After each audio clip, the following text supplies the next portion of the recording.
এই পানি কি 15 টাকা হবে নাকি 20 টাকা হবে এটা নির্ধারণ করি আমরা রাজনীতিবিদরা। কিন্তু বিভাজন আমাদের মধ্যে, আমরা যদি ঠিক হই তাহলে পুরো বাংলাদেশ ঠিক হয়ে যাবে। কয়েকটা পয়েন্টে যদি আমরা ঐক্যবদ্ধ হতে পারি তাহলে বাংলাদেশ শুধু 5 বছর লাগবে না, 2 বছরে পরিবর্তন হয়ে যাবে ইনশাল্লাহ।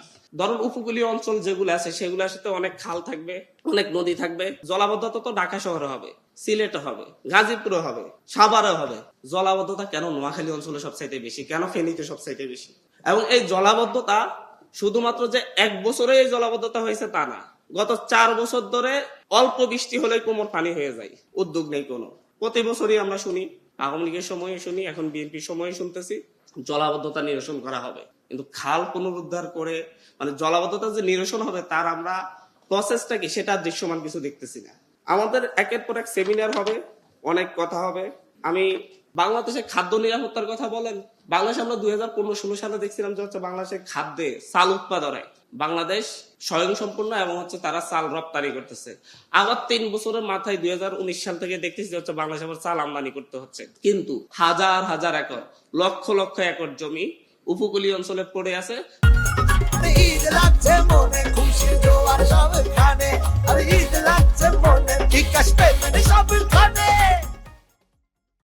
যেগুলা চাষাবাদ করা হচ্ছে না।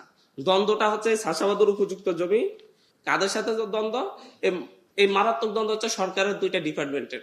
একটা ধরন হচ্ছে ভূমি বিভাগের, আরেকটা হচ্ছে বন বিভাগের। এবং এগুলা ধরন হচ্ছে বন বিভাগ বলে আমাদের জমি এখানে চাষ করতে দিব না, এখানে কাউকে জমি এটা ইয়ে করতে দিব না। আবার কিন্তু হচ্ছে এগুলা যারা ভূমিদস্যু আছে তারা কিন্তু ঠিক মতো এই জায়গায় মানে হচ্ছে তাদের কার্যক্রম ব্যবহার করতে পারে, গাছ কেটে নিয়ে যেতে পারে।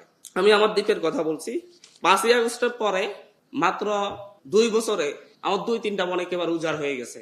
সরকারের এমন কোন ডিপার্টমেন্ট নেই যেখানে জানানো হয়নি। ডিসি অফিসে জানানো হয়েছে, এরপর হচ্ছে বন বিভাগকে জানানো হয়েছে, এমনকি তৎকালীন উপদেষ্টাকেও জানানো হয়েছে। উপর থেকে অনেক শক্ত নির্দেশনা দেওয়া হয় যে হচ্ছে খবরদার বন উজাড় বন্ধ করতে হবে। কিন্তু লোকালে গেলে শুধুমাত্র বন কাটতে যে শ্রমিক যায় তাদেরকে ধরে এনে মামলা দেওয়া হয়। এর পিছনে যাও রাঘব বোয়াল আছে তাদেরকে কিছু করা হয়নি। হরিণের স্বর্গরাজ্য বলা হয় নিঝুম দ্বীপকে।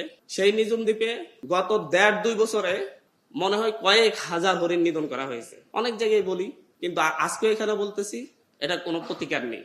কারণ তারা খুব প্রভাবশালী, তাদেরকে রাজনৈতিক কারণে লাগে, হয় আমার লাগে, না হয় হচ্ছে আমার বিরোধী পক্ষের লাগে, না হচ্ছে অন্য পক্ষের লাগে, তাদেরকে লাগবেই। সুতরাং তাদেরকে খেপানোর সাধ্য কারণে আমি একটা লোকাল একেবারে ওয়ার্ড পর্যায়ের নেতাদের কথা বলতেছি। বাংলাদেশকে যদি মুক্ত করতে হয়, খাদ্য নিরাপত্তার কথা বলি, পানি নিরাপত্তার কথা বলি, কৃষি নিরাপত্তার কথা বলি, প্রত্যেকটা বিষয় একটা সার্কেলের মধ্যে ঘুরে আসে।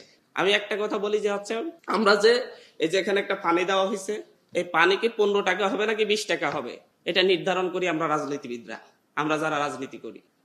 পানি এমনকি হচ্ছে বাতাস, আমরা যে বায়ু গ্রহণ করি সেই বায়ুকে আমরা নিরাপদ বায়ু গ্রহণ করতেছি, বিশুদ্ধ বায়ু গ্রহণ করতেছি অক্সিজেন হিসেবে, নাকি হচ্ছে দূষিত বায়ু গ্রহণ করতেছি সেটাও আমরা নিশ্চিত করি, এটাও নির্ধারণ করি আমরা রাজনীতিবিদরা।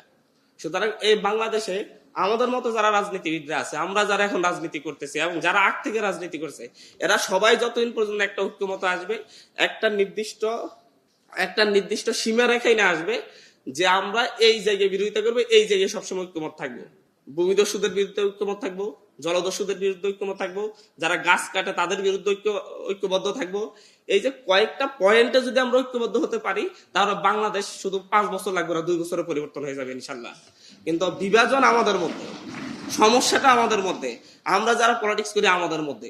আমরা যদি ঠিক হই তাহলে পুরো বাংলাদেশ ঠিক হয়ে যাবে। এত সেমিনারও করা লাগবে না। বাইরের দেশ থেকে হচ্ছে কিভাবে বাংলাদেশের পরিবেশ ঠিক করা যাবে, বাইরের দেশ থেকে প্রচুর এটাকে কি বলা হচ্ছে পরামর্শ নেওয়ার জন্য পরামর্শদাতাও আনা যাবে না, আনা লাগবে না, 100 কোটি টাকা খরচও করা লাগবে না। পুরোটাই আমাদের সদিচ্ছার উপর নির্ভর করবে, আমাদের ঐক্যবদ্ধতার উপর নির্ভর করবে। এর বাইরে আর কিছুই নেই। ধন্যবাদ সকলকে। আসসালামু আলাইকুম।